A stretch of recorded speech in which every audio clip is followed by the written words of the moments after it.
came in the cul-de-sac, leaned back in a leather-clad seat, like a spirits in your Prada bag, suburban summer 17. Right thing running at the wrong time, and I think maybe if I'd held on tight, she'd still be sitting by my side. I'll never know, I'll never know. I don't like. Good morning guys and welcome to our day 2 vlog. So it's currently 9:30 AM. Tapos naman ako mag-ayos. Actually dapat nagising ako 8 AM pero dapat bumangon ako ng 7. Pero bumawi kasi ako ng tulog, and then yung mga next day kasi natin is sobrang aga ako magigising. So sabi ko okay na yon na hinabaan ko yung tulog para makabawi ng pahinga since kahapon tuloy-tuloy kami from the airport. So, yun. Ang gagawin ko, tapos naman na ako mag-ayos, tapos ko na ayusin yung gamit ko. Punta na ako sa station, pero dadaan na lang ako ng 7-Eleven to have a breakfast. Bili na lang ako ng coffee and sandwich or bread, kahit ano man. Tapos, ang plan ko kasi ay pumunta dun sa Tokyo City Flea Market. Para siyang medyo Changi Ukay, ganyan. Pero, like branded yung mga nandun, like mga Coach, may mga watch na maganda. So let's see ano yung mabibili natin kung meron man. And then plan ko mag Harajuku. Dun sa Meiji Shrine yan, pupuntahan ko rin yun. Sana konti lang yung tao. Sana hindi ganun karami like yung Sensoji Temple kahapon. And then ikot din ako around yun, Harajuku, Shinjuku, Shibuya. Tatry ko mag-Onitsuka sa Omotesando, pero baka hanap ako ng ibang Onitsuka na store, yung hindi mahaba yung pila. Kahapon daw kasi bumila si Steffi, pumila siya, so mga 30 minutes siya pumila dun. So, baka mayroong ibang store na hindi na kailangan pumila. Tapos, yun, around Tokyo pa rin tayo ngayon. Bukas tayo magde-day trip. Tapos yung gagamitin ko pa ulit yung Tokyo Subway Pass na binuko from Klook. So yun, pwede nyo rin siyang magamit. It's unlimited train ride around here sa Tokyo. Hindi lang siya covered yung mga JR lines. No? So yun yung mga bumibili ako kahapon. Anyway, yun lang. Pakita ko din sa inyo yung neighborhood natin sa labas. Kasi nga, gabi na tayo dumating kahapon. And let's start our day. Bye!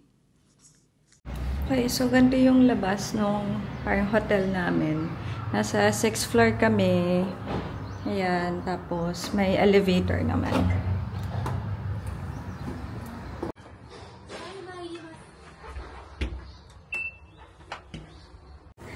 Bye! Bye! Ingat! So here's our neighborhood. Ayan.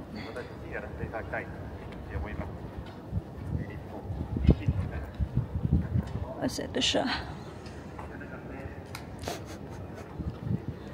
Okay, lakad lang tayo. So, yung mga 3 minutes na lakad going to the station. But yun nga, tigil muna tayo sa 7-Eleven for breakfast. 20 lang yung weather ngayon. So, hindi malamig. Mahangin. Yung hangin yung malamig. Pero yung pag natapatan ka na nung araw, ang init. So, kaya kong magganito na outfit. Tsaka ang saya. Kasi first time kong hindi cold weather sa Japan. So, hindi ako naka-coat layer. Dati ang saya ko kapag ganyan, nagle-layer kasi nga, hindi ko nagagawa sa Philippines. Pero ngayon, ang bigat sa maleta. So, yan. Ang saya na hindi ako nag-coat ngayon. Here, may malapit na 7-Eleven sa hotel. Dalawa actually yung malapit. Pero, bili muna tayo ng coffee.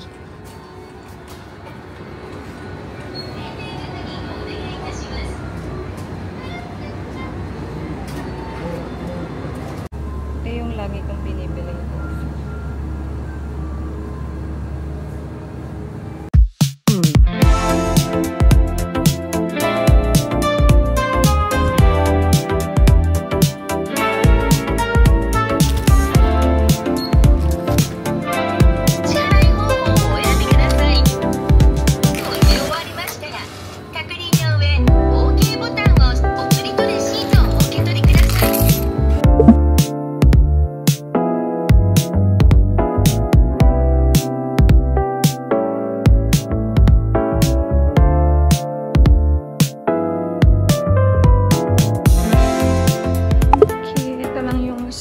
namin.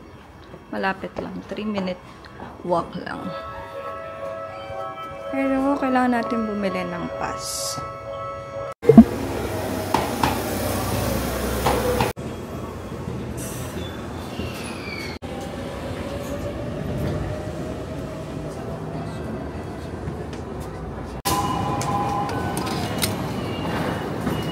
Guidance will be displayed in English. Bumili lang ako ulit ng ticket for 2:30 going to JK Line. I found God on the side of the road in a two-door Chevy. And she was whispering softly in my ear, then screaming to hold the wheel steady. And I heard her. Finally, we're here. Pupunta tayo sa Oy Horse Race Course. Kasi nandun yung flea market. Bali, from the station, lalakarin na lang natin siya. Actually, sinusundan ko na lang yung mga tao. Kasi feeling ko, dun sila papunta lahat. Kasi from the train kanina, nagbabaan kami lahat. Sana tama yung nilalakaran ko kasi sinusundan ko lang yung mga tao dahil feeling ko doon kami papunta lahat. Kasi bumaba kami lahat sa train station eh. Pero sabi naman ni Google Maps ay tama. So it's a 5-minute walk from the station. Yeah. Yehey, sumakses tayo. We're here. Oh my God. We are here. Ano siya guys? Parang Baguio night market sa atin.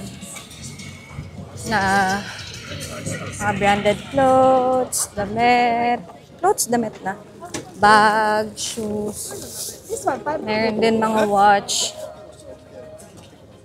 Sana may mabili tayo. Ang ini-aim ko ay bag. Saan kaya yung mga yun? Here, may mga watch. Grabe yung Seiko kung 5.8 yan lang. 2.5 lang. Look, oh, may YSL na sapatos. Pero parang overused na siya, sis.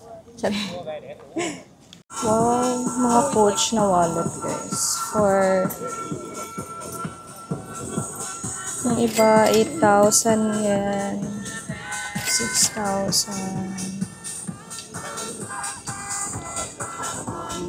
Ito, 2,000 yan lang. Wow. Hindi kaya tayo.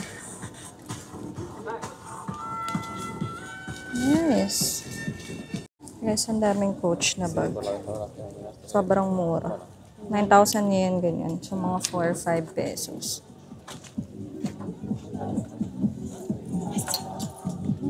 Try natin tong YSL.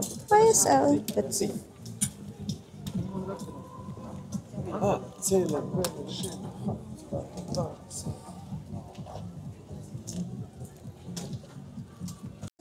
Fendi na siya. 8,000 yen. Ito, Burberry for 3,000. Wow.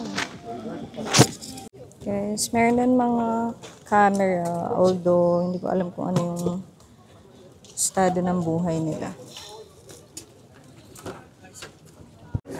Para siyang parking, still parking, pero yan, yung nasa baba is mga ukay na. Grabe, ang dami. Paano ako papasok? Okay, let's see dito.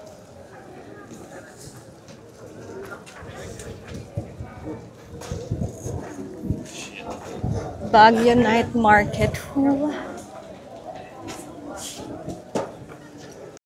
Guys, may Prada din dito.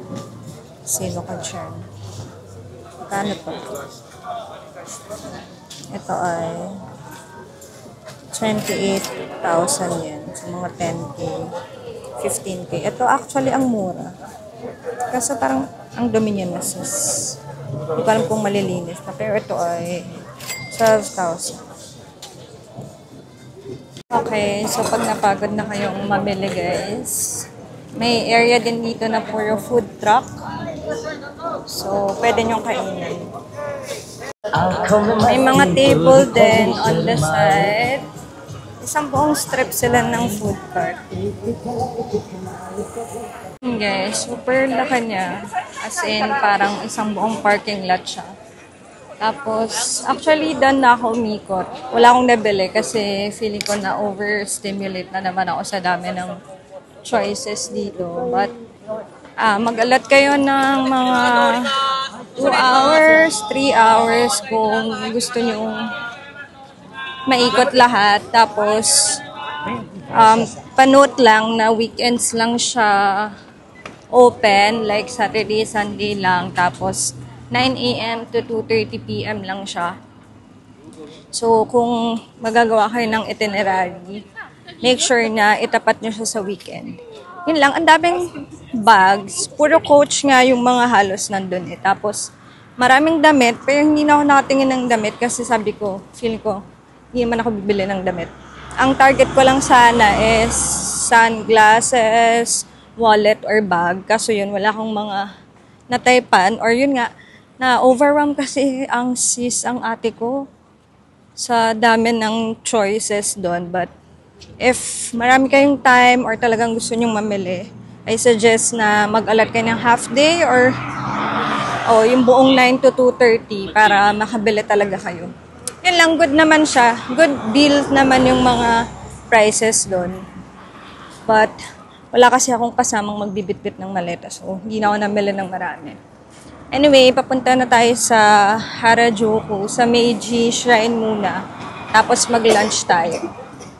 Okay, bumalik lang ulit ako dun sa station ko kanina and then bibili ako ng tickets. Hamamatsu Show Station. Okay, we got our tickets.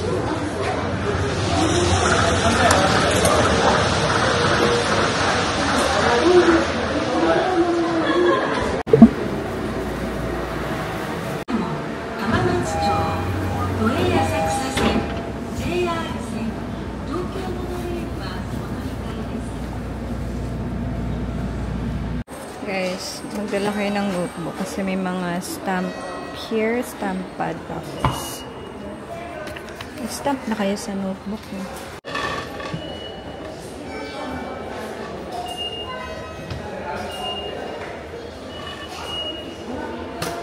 Okay. We are out the station, tapos sa Yoyogi Station ako bumaba. Maglalakad na lang tayo going to Meiji Jingu Shrine. Falling, you look away while I'm falling. You take your time while I'm crawling. Oh, what a way to waste my time, but never mind, 'cause I'm all in. I knew from the start I was. Our second stop for today is the Meiji Shrine. So, siyang malaking area.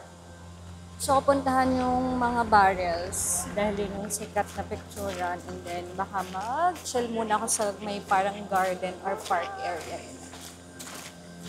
Guys, alam niyo ba, ang peaceful dito sa Meiji Shrine. Like, ganito lang siya. Parang forest. Tapos malamig yung hangin. And puro nature. So, ang sarap maglakad, ang calming, relaxing. Tari, ang daming description. Yun lang, tsaka in fairness, hindi maraming tao gaya nung sa Sensoji Temple yesterday, but baka pinapangunahan ko yung sarili ko.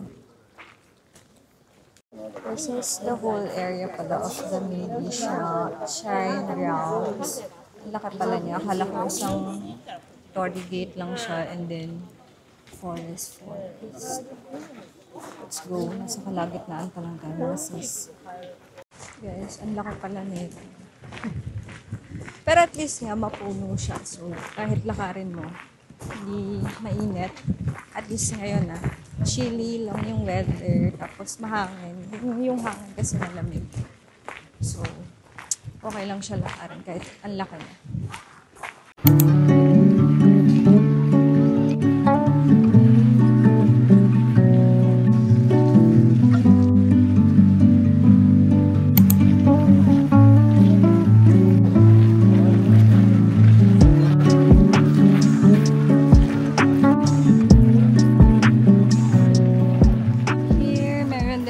Restaurant, cafes, souvenir shop, and cafeteria.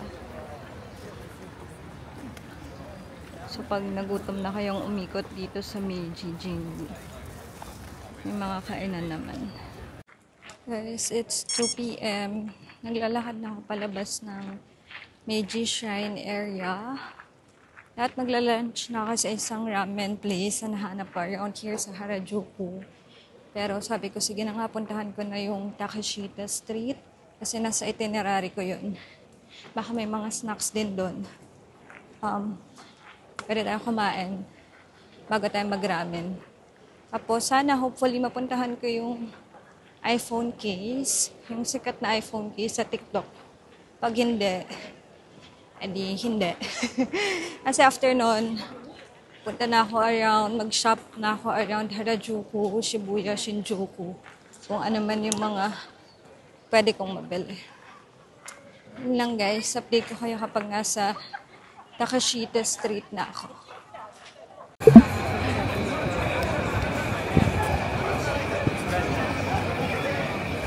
Ang intense ng tao sa Takeshita Street. I cannot, hindi ko kaya.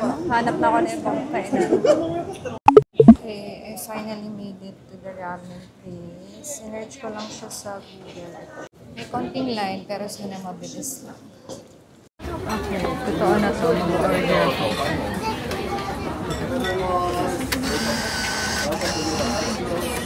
And then, I'll order special food. Okay, we got our tickets. Then, we will line up. Medyo maraming pila, guys.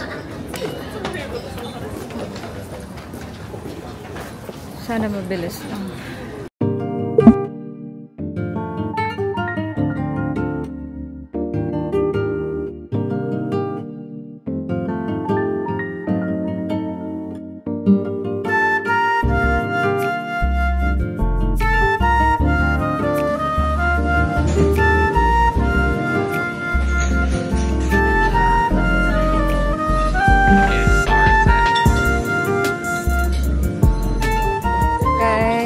Done eating lunch. So, super late lunch. Parang mga 3 p.m. na ako nakapasok. Yun, nagpapanik pa ako kanina kasi hindi ko alam paano mag-order. Una pala, mag-order ka muna sa vending machine bago ka papasukin, ganyan, na may pila din. Nung nag-order na ako sa vending machine, pinupush ko, ganyan. Tapos ayaw, yun pala, papasok mo muna yung money mo, ganyan. So, ayun, napagtagumpayan ko na, diba? So, nakapila na ako sa yung pila ng papasok, ganyan. Tapos, low-bat na kasi yung phone ko. So, hinanap ko yung charger ko. Hindi ko mahanap. So, nagpanik ako ng very light. Ng very light, nisip ko na, hala, babalik ba ako ng hotel or what, ganyan. Or, hahanap ako ng big camera para bumili ng cord, ganyan. But yun, buti na lang yung isang power bank ko, may built-in cord siya. So, ayun, na-charge ko naman siya ngayon, thank God. So, kaya kanina hindi ako masyadong nakapag-vlog nung papasok ako ng restaurant. But, anyway, I ordered Shio ramen, parang for 1,000 yen. Ano siya, hindi siya yung usual na parang Ichiran na lasa. Well, Shio nga, so yung broth niya is lasang mas seaweed, parang shrimp yung lasa nung broth niya. Yun, enjoy ko naman, although hindi ko naubos kasi malaki yung serving niya. Tapos, pina-spicyhan ko, little spicy. Okay naman, pero yun nga, hindi ko lang naubos. So, ayun. Kinabahan talaga ako doon sa nalolobat na yung phone ko. Hindi ko alam paano ako makakauwi or makakapunta kung saan-saan kung lobat yung phone ko. Anyway, ikot na ako around here sa Harajuku. Titingnan ko yung Onitsuka tsaka yung Asics sa mga shoes na pinapabili sa akin ng mga friend ko. Yun lang naman. Update ko kayo ulit later. Ay, alam nyo ba, ang ganda nung area na to kasi puro shop siya, tas mga restaurant, tas mga boutiques, ganyan. I mean, yung buong Harajuku kasi parang puro shop. So, ito medyo looban is puro magagandang shop. Tapos, may mga coffee shop, restaurant. So, nice naman na napadpad ako dito. Salamat ng marami, Google, for recommending the ramen shop. First stop, tingnan natin if may mabibili tayo sa Lululemon.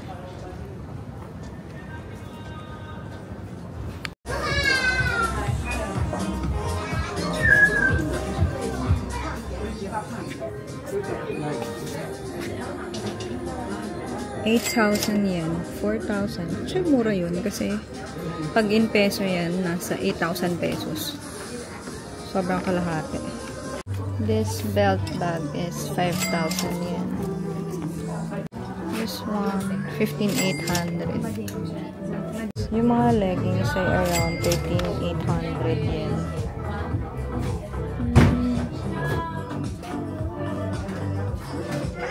Meron isa lang mga yoga mat. In fairness, dun sa mga price sa Lululemon, halos kalahati ng sa Philippines. Kasi yun, 8,000 yen. So, pag kinonvert mo around 3,000, 3,500. Although, hindi ko alam kung tax-free. Parang hindi. Kaya tayo flagship store ng OnCloud. Ang haba ng pila.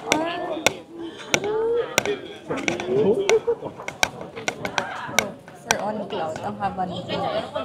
Lumipat ako dito sa Onitsuka ng Omotesando kasi ang mahal nung sa may yellow store nila. Like 80,000 yung normal. Eh, yung pag dito 13,000 lang. So, let's see.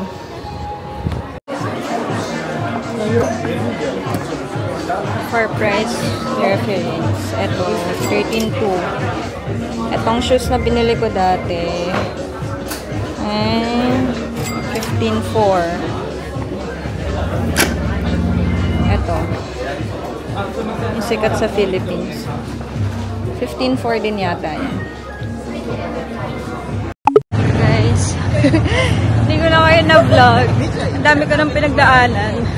Ang dami ko nang napamili. Yung iba pa naman pasabay siya ng mga friends ko. Pero ayun, nasa Harajuku pa ako. Actually, parang Omotesando na kasi magkalapit lang sila, diba? Tapos, pupunta lang ako ng Shinjuku. Kasi pupunta ako ng Alpen. Doon yung may OnCloud na may tax-free. Doon kasi sa flagship store nila kanina, yung sabi ko, walang tax-free doon. So, yun.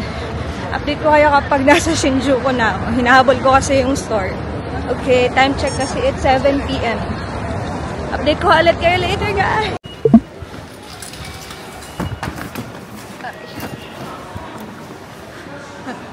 Struggle yan. Pababa.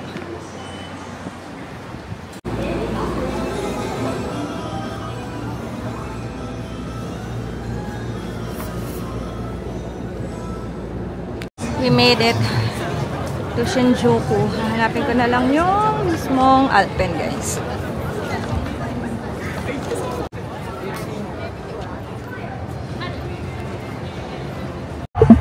Sumakses tayo sa Alpen, Tokyo. Let's see ang OnCloud. This one is 23,100 yen. Ito yung gusto ko. 18,700 yen. Ito yung bibili ko, guys, for 18,700 yen. Tapos magiging 17,000 yen with tax. Sit. Yeah. 7.5. 6.5. Yeah. 6.5, yeah. It's tax-free? Pay here first and then tax fee comes over there. Okay. Dahil na ako sa Alpen, sa bumili ng OnCloud. May unting clips ako, lalagay ko na lang. Pero ang overwhelming din kasi ang daming tao, ang daming bumibili. Tapos parang isang maliit na area lang siya. Yung Alpen kasi is, para siyang isang malaking, shoe store, ganyan. Maraming brands, like may Nike, Adidas, may Vomero nga, may Hoka, On Cloud, ganyan. Pero, ang daming tao doon sa On Cloud, kaya, Diyos ko po, nung namimili ako parang, nagsukat-sukat na lang ako mag-isa. Anyway, yun, naghanap na lang ako ng dinner area bago ako bumalik sa hotel. And yun nga, sana maaga tayo makabalik kasi maaga yung alis natin for tomorrow. So, yun lang, update ko ulit kayo sa dinner natin. Hi guys! Nauna pa. We are back at the hotel. Actually, kanina pa. It's 10:30. Mga 10 ako nakarating dito sa hotel. Medyo maaga. Parang kahapon, parang mga 11. Or same lang ako nakarating mga ganung oras. Anyway, yung mga ginawa natin, yun nga, nag-flea market tayo nun. Every weekend lang yun open, like 9 a.m. to 2:30. Tapos sabi ko nga, akala ko ako lang yung tao doon. Pero, ang dami tao. Parang, actually kasi nakita ko lang din naman yun sa TikTok. So, excuse me. Nakita ko lang yun sa TikTok. So, syempre, nakita din yun ng iba, diba? Tapos, halos puro branded talaga ng mga second hand na mga bag, damit, ganyan. Maraming ang damit, pero hindi ako nagtingin-tingin kasi sabi ko, hindi ko naman sila mauuwi lahat kung sakali. Tapos, after noon, mga around 12, nagpunta na ako sa Meiji Shrine kasi nga first time kong pupuntahan yun. Nung mga nakaraang trip, di namin napuntahan yung mga ganong area around here sa Tokyo. Tapos, sobrang laki pala niya na area. Hindi lang siya yung mismong shrine. Ang gusto ko nga lang puntahan doon yung barrel, yung laging picturean ng mga tao. Yung alam mo, nagpunta sila ng Meiji Shrine pag may picture sila doon. Anyway, yun. Gusto ko pa sana mag-cafe kasi may na-search ako yung .com space sa Harajuku din. Kaso, parang gutom na ako noon kasi, yun nga, mga 2 p.m. na ako natapos noon. So, tapos nag-attempt pa ako mag-Takeshita Street pero diba nakita nyo kanina sa vlog, para siyang isang buong street lang legit tapos sobrang dami. Alam niyo yung parang sa Itaewon na ganun lang, tas ganun karami yung tao. Parang ang scary niya pumunta doon kasi baka magka-stampede or something. Pero hindi naman. But yun, di na ako pumasok doon sa street na yun. So naghanap na lang ako ng kakainan. Nag-google na lang ako ng ramen around Harajuku, ganyan. Tapos may namabas naman na masarap na kainan.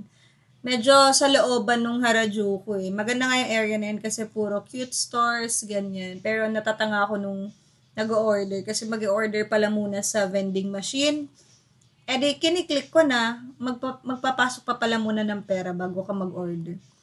Anyway, napagtagumpayan ko na yun. Tapos, nagpapanik pa ako nun kasi nawala yung charger ko. Hindi ko rin alam kung nasa. Nakala ko naiwan ko sa hotel. Wala pala. Nasaan? Hindi ko alam eh. Ha? Ano yan? As in, feel ko nalaglag ko siya somewhere. Charger? Yeah, na Nasaan iPhone. yung buong charger? Oo. Pati cord? Oo. Tapos di ko narinig or something. Sabi ko nga, wala man lang. Baka nagkakagano lang tayo. Walang. I-figure out ko mamaya. Or baka nasa maleta ko. So, nagpanic na ako kasi sabi ko, hala, wala ko charger. Nasa lang yung half day na. So, malulowbat na yung phone ko. Pera.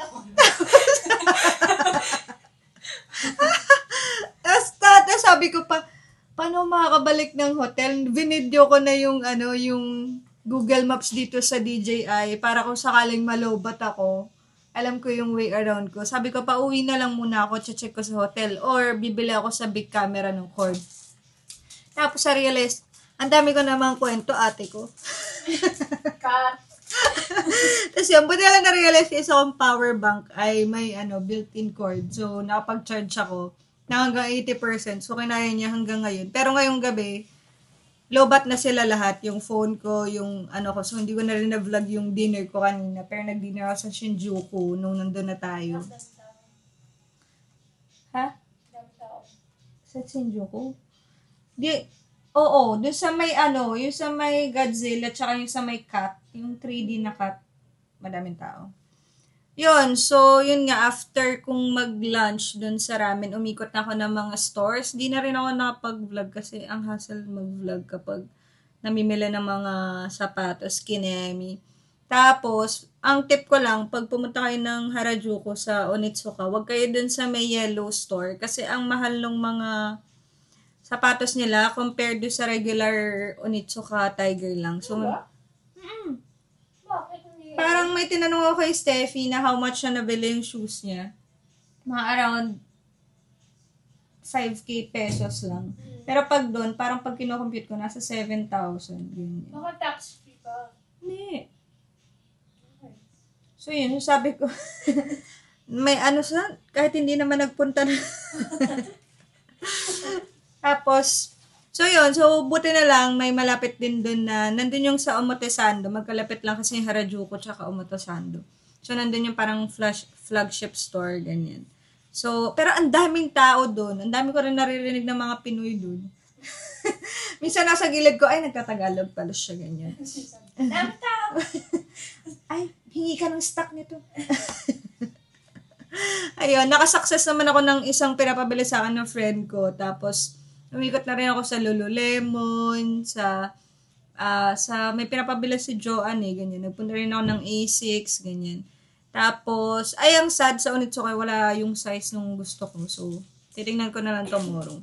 Then, after nun, nag-train na ako to Shinjuku kasi nga gusto ko bumili ng On Cloud.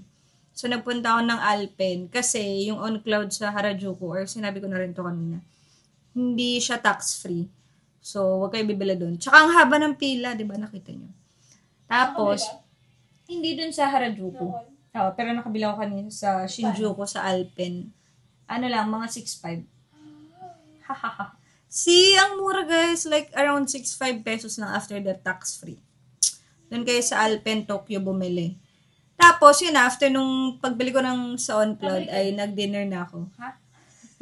Pabalik. Pwede. Kasi ang uwi ko, bukas Shinjuku dadaan. So, bala ko din mag-donkey nun. Anyway, yun lang guys.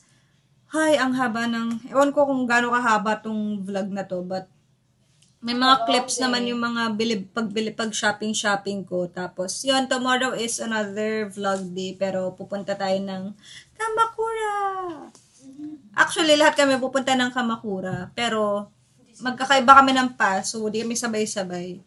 Yun, so tingnan natin kung paano kami magtatagpo-tagpo dun. Yun lang guys, see you again tomorrow. Good night. What will you say? Vlog. Bye vlog!